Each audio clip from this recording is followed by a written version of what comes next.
Hello students, let's see this question. The question says the reversible expansion of an ideal gas under adiabatic and isothermal conditions is shown in the figure.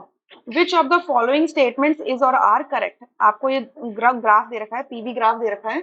PV graph के अंदर आपको idol gas का reversible expansion हो रहा है under adiabatic condition and isothermal condition. तो दो graph मतलब ग्राफ के अंदर दो कर्व्स आप देख रहे हो. एक है आपका ए बी कर्व और एक है आपका A C curve. A B curve आपका आइसोथर्मल है, ए सी कर्व आपका एडियाबैटिक है. और इन तीनों पॉइंट्स पर आप pressure, volume and temperature, P for pressure, V for volume, T for temperature, इनका चेंज देख सकते हो. ठीक है. सो क्वेश्चन कहता है which of the following statements is or are correct. कौन कितनी स्टेटमेंट्स यहाँ से करेक्ट है. अब देखो, जो A C curve, A B curve है, ए बी कर्व है वो क्या है, आइसोथर्मल, राइट. आइसोथर्मल का मतलब क्या हो गया, डेल्टा टी क्या होगा, जीरो होगा. मतलब अगर आप T final minus T initial करोगे वो जीरो होगा. इसका मतलब T final is equal to T initial होगा. ठीक है. अब एसी प्रोसेस के, ए बी प्रोसेस के अंदर यहाँ पे T1 लिखा है और यहाँ पे T2 लिखा है. तो अगर आइसोथर्मल कंडीशन है तो यानी कि T1 is equal to T2 हो जाएगा. यानी कि हमारा फर्स्ट ऑप्शन करेक्ट है. ठीक है. अच्छा, अब देखो यहाँ क्या है, एसी ग्राफ में देखो, एसी ग्राफ के अंदर एडियाबैटिक कंडीशन है, यानी कि एडियाबैटिक कंडीशन है. एडियाबैटिक कंडीशन में आपका delta T not equals to zero होता है. ठीक है. मतलब आपका टेम्परेचर में चेंज आएगा, यानी कि T1 आपका नॉट इक्वल्स टू T3 होगा. ठीक है. अभी एक्सपेंशन हो रहा है, एडियाबैटिक एक्सपेंशन हो रहा है, यानी कि आपकी सिस्टम की हीट एनर्जी एक्सचेंज नहीं हो सकती है.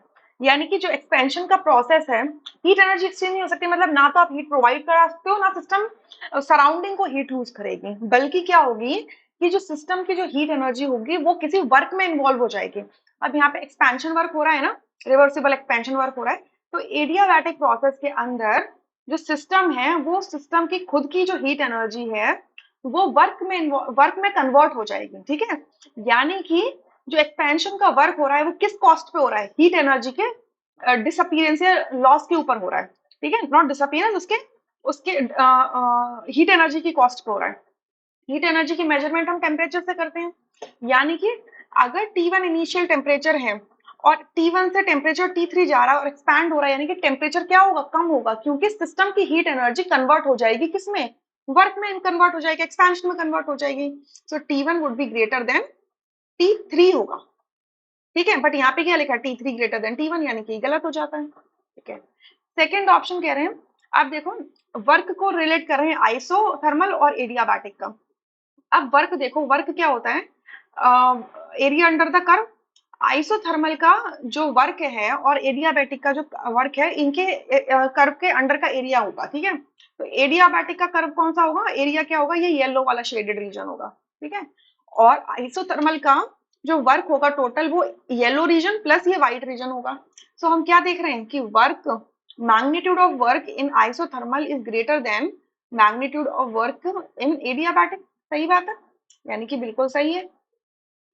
थर्ड में क्या होगा, फोर्थ में, फोर्थ ऑप्शन में भी क्या होगा, देखिए यहाँ पे फोर्थ ऑप्शन में कह रहे हैं कि change in the internal energy of iso would be greater होगा इन कंपैरिजन टू एरिया. अब आइसोथर्मल के केस में डेल्टा यू क्या हो जाएगा, जीरो, क्योंकि ये क्या है, आइडल गैस है. आइडल गैस के केस में जो इंटरनल एनर्जी होती है, it's a function of temperature only.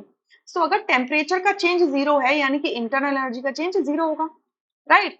अब एडियाबैटिक का केस देखो, एडियाबैटिक के केस में जो सिस्टम की जो इंटरनल एनर्जी है, that is the sum of internal energy, change in internal energy is the sum of work plus energy, work plus heat energy, sorry. Adiabatic के case में Q क्या होता है, इक्वल्स टू जीरो होता है.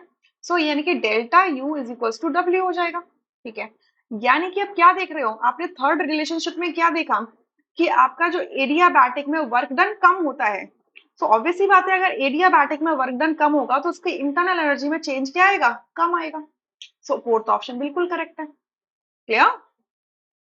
सो इस पूरे क्वेश्चन के अंदर तीन ऑप्शंस करेक्ट है, first, third and fourth. Rest options are, that is second option is incorrect.